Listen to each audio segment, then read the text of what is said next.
गहरी रात को भेदती ट्रेन अपनी पूरी रफ्तार से भागी जा रही थी। खेत, खलिहान और वन अरण्य सब अंधेरे में डूबकर पीछे छूटते जा रहे थे। कूपे की काफी लाइट्स बंद हो चुकी थी, पर जया की आंखों में दूर दूर तक नींद का नामो निशान नहीं था। रह रहकर उसका कलेजा मुंह को आ जाता। मन में यही आ रहा था, काश कुछ ऐसा हो जाता जो उसे बनारस न जाना पड़ता। हमेशा बनारस जाने के ख्याल से ही उसके पूरे शरीर में ईर्ष्या की इतनी तेज लहर उठती कि उसका तन मन जला जाती। उसने देखा सामने की बर्थ पर सुनील सो चुके थे। नीचे दोनों बच्चे शाश्वत और सिद्धि भी सो चुके थे। इस बार दिवाली पर उसे बनारस अपनी जेठानी दूरवा के यहाँ जाना पड़ रहा था। उसकी सास वसुधा बीमार थीं। उनकी इच्छा थी कि दिवाली इस बार दोनों भाई बनारस में एक साथ मनाएं। सुनील तो माँ की इच्छा पर जाने के लिए तुरंत तैयार हो गया था, लेकिन जया ने सुनते ही शाश्वत और सिद्धि की पढ़ाई का बहाना ढूंढने की कोशिश की थी, लेकिन सुनील ने सख्ती से कह दिया था, माँ के कहने पर हम हर हालत में बनारस जाएंगे। बच्चों की दिवाली की छुट्टियां तो हैं ही। जया न जाने का और कोई बहाना सोच नहीं पाई थी। 10 वर्षीय शाश्वत और 8 वर्षीय सिद्धि तो एक साथ चहक कर बोले थे, हाँ मम्मी, ताईजी के यहाँ जाना है। बहुत अच्छी हैं ताईजी। सुनकर आग बबूला हो गई थी जया। ठीक है तुम जाओ, मेरा मन नहीं है। सुनील को गुस्सा आ गया था, तुम्हें चलना है तो चलो, मैं बच्चों को ले जाऊंगा, बैठी रहना अकेले घर में। सुनील का गुस्सा देखकर जया ने बुझे मन से अपनी तैयारी की थी और अब न चाहते हुए भी विगत स्वयं को बार बार दोहराने लगा था। उसके विवाह के समय अनिल और सुनील एक साथ ही बनारस में रहते थे। जया को याद है जब उसने गृह प्रवेश किया था, चारों तरफ दूरवा दूरवा की पुकार थी। पहले उसने इसे सामान्य रूप से लेने की कोशिश की, लेकिन जैसे दिन बीतते रहे उसके दिल में दूरवा के प्रति ईर्ष्या ने ऐसी जगह बनाई कि आज भी इतने सालों बाद वो भावना उसी जगह ठहर गई थी। उसे याद है सुनील ने उसे कहा था, जया, भाभी ने इस घर के हर सदस्य के लिए बहुत किया है, उनका दिल कभी न दुखाना। पिताजी के अंतिम समय में जितनी सेवा की है भाभी ने, कोई नहीं भुला पाएगा कभी। वसुधा भी हर बात में दूरवा से सलाह लेती थीं। दूरवा ने जया को भी बहुत स्नेह दिया, लेकिन सुनील के मुंह से दूरवा की तारीफ सुन वो नारी सुलभ ईर्ष्या से भर उठती। सुनील जब भी जया के लिए कुछ लाता, दूरवा के लिए भी जरूर कुछ होता। दूरवा की हर बात में जया को दिखावा लगने लगा। वो सोचने लगी, इस औरत ने सबको अपनी मीठी बातों में फंसा रखा है। वो दूरवा से बहुत कटती चली गई। छुट्टी के दिन दूरवा सब बच्चों के सिर में तेल लगाने बैठ जाती तो सुनील को भी आवाज देती, सोनू तुम भी आ जाओ। जया जल जाती। एक बार तो सुनील से कहा भी, तुम क्या बच्चे हो जो उनसे तेल लगवाने बैठ जाते हो। सुनील हंसता, और क्या, उनके लिए तो अभी भी बच्चा ही हूँ। जया ने कहा था, तुम्हारे बालों में तेल मैं भी लगा सकती हूँ, मुझे क्यों नहीं कहते, इतना ही शौक है तो। यह भी कोई बात है, अगली बार तुम लगा देना। जया का मायका लखनऊ में था। ये सारी बातें उसने अपनी मम्मी को बताई थी, तो उन्होंने उसे दूरवा से दूर रहने की ही सलाह दी। जया को ट्रेन में अपनी बर्थ पर करवटें बदलते हुए याद आ रहा था। एक बार सुनील को तेज बुखार था, उसे हॉस्पिटल में एडमिट करना पड़ा था। सबके बार बार कहने पर भी दूरवा ने न रात को आराम किया न दिन में। बस घर और हॉस्पिटल के चक्कर ही काटती रही थी दूरवा। जया के मन में अब तक तो सिर्फ ईर्ष्या थी, लेकिन अब उसकी बेचैनी और तड़प देखकर जया के मन में जो शक उभर आया उसे वो अब तक निकाल नहीं पाई थी। जब उसने अपनी मम्मी को सुनील की बीमारी में दूरवा की बेचैनी बताई, तो उन्होंने झट से कहा था, देवर से इतना लगाव? कोई बात तो जरूर है, ऐसे थोड़े ही कोई किसी के लिए इतना परेशान होता है। और फिर जया ने दूरवा से इतनी दूरी रखनी शुरू कर दी कि सुनील ने चुपचाप दिल्ली ट्रांसफर करवाने में ही सबकी भलाई समझी थी। दिल्ली जाने के बाद सुनील ही बनारस आता रहा था। जया इन 2 सालों में एक बार भी नहीं आई थी। जया को लेकर सबने एक चुप्पी ओढ़ ली थी और अब वसुधा बीमार थी और न चाहते हुए भी वो बनारस जा रही थी। बनारस पहुंचकर शाश्वत और सिद्धि तो वसुधा और दूरवा से चिपट गए। दूरवा के दोनों बेटे वेदांत और दिव्यांशु सुनील को देखकर चाचा चाचा करते चहक उठे। जया सबसे अलग थलग खड़ी थी। दूरवा ने उसे गले लगाते हुए कहा, यहाँ से जाकर तुम तो सबको भूल गई जया। जया कुछ बोली नहीं। जया को छोड़कर सब एक दूसरे से मिलकर खुश थे। वसुधा दिल की मरीज थीं। इस समय वो अपनी बीमारी भूलकर बच्चों को गले लगाए बैठी थीं। अनिल हंसा, देखा सुनील, इस समय माँ बीमार लग रही हैं? सुनील हंसा, भाभी की देखरेख में माँ बीमार रह भी नहीं सकती ज्यादा दिन, कहकर सबको अपने लाए उपहार देने लगा। फिर सब नहा धोकर फ्री हुए तो दूरवा ने कहा, सब आ जाओ नाश्ता करने, मैं गरम गरम बना रही हूँ। सोनू, जया सब आ जाओ। सुलग उठी जया, घर में सुनील को सोनू कोई नहीं कहता है, इसे पता नहीं क्या पड़ी है इतना प्यार दिखाने की। और अनिल भैया, क्या इन्हें भी बुरा नहीं लगता दूरवा का सोनू सोनू करना? अपनी पसंद का नाश्ता देखकर सुनील हंस पड़ा, वाह भाभी, मटर की कचौरी और आलू की सब्जी, आप कभी नहीं भूलती मेरी पसंद। जया को बहुत गंभीर देखकर वसुधा ने कहा, क्या बात है जया, तबीयत तो ठीक है? कुछ नहीं माँ, सफर की थकान है, ट्रेन में भी रात भर नींद नहीं आई। दूरवा ने स्नेह भरे स्वर से कहा, तुम नाश्ता करके आराम कर लो जया, हो अड़ा सो लोगी तो ठीक लगेगा। नाश्ता करके चारों बच्चे मस्ती करने लगे।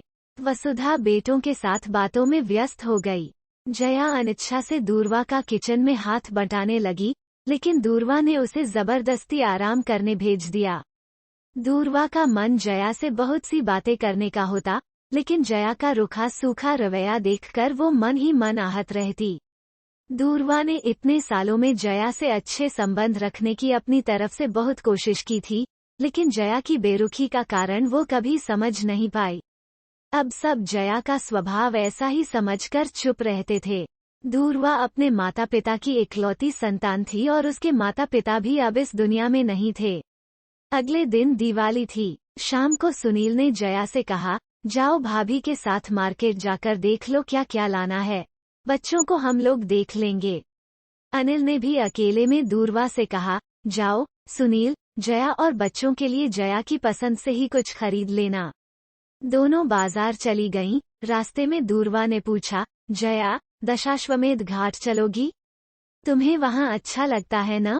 नहीं भाभी, अभी मन नहीं है। चलो आई हो तो विश्वनाथ मंदिर में दर्शन कर लेते हैं। नहीं भाभी, फिर कभी। दूरवा चुप हो गई। हमेशा जया में छोटी बहन ढूंढने की कोशिश अधूरी ही रह जाती थी। जया के साथ हंसने बोलने का बहुत मन था, लेकिन जया की खामोशी देखकर बस शॉपिंग करना शुरू किया। जया की पसंद से सुनील और बच्चों के लिए कपड़े खरीद लिए तो दूरवा ने कहा, अब अपने लिए एक साड़ी भी ले लो।